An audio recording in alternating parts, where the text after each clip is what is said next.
taking a look at the Kemetic Neter Set and the concepts related to the Christian Satan. And my argument was that while there's always been this analogy between the two, or the comparison between the two, my argument has been that these are two very, very different characters, and they're not really as comparable as people think. And I've gotten a lot of feedback on that, a lot of arguments, some supportive of what I had to say, of course some that are on the opposite side. So I've taken a look at some of the arguments against my statements, and so I feel like this involves a little bit deeper exploration. So to understand the argument, my first piece of this was simply in the concepts that they represent. In my mind, if we look at Set as the Kemetic Neter, he represented a force of nature, as they all represented forces of nature. We have to again remember that the Kemetic Kushite people who actually worshipped, the Kemetic and Kushite people who actually wrote about these particular deities, who shared with us the concept of their neters, didn't see them as physical beings. They were very different from what other belief systems say about gods or deities.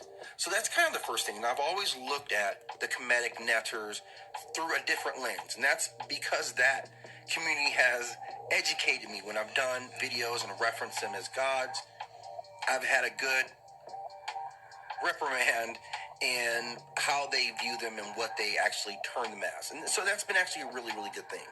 So I'm actually very thankful. That's one of the cool things about how I get to position myself here.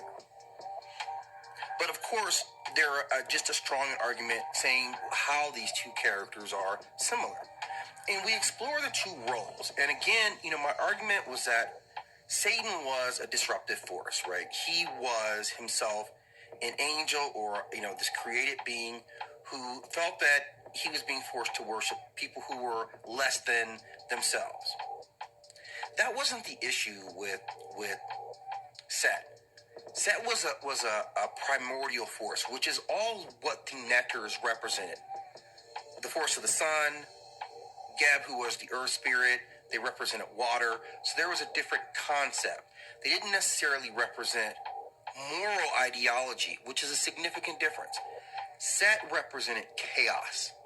There is no moral equivalent of what chaos is.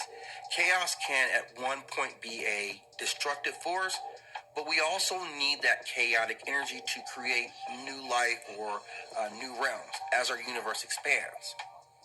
So that's a big distinction between one who represents moral ideologies or a moral train of thought, highly relative, versus a character who represents a force of nature, which is chaos, which really represented Set, because while he was dangerous, we still needed that chaos energy that he represented.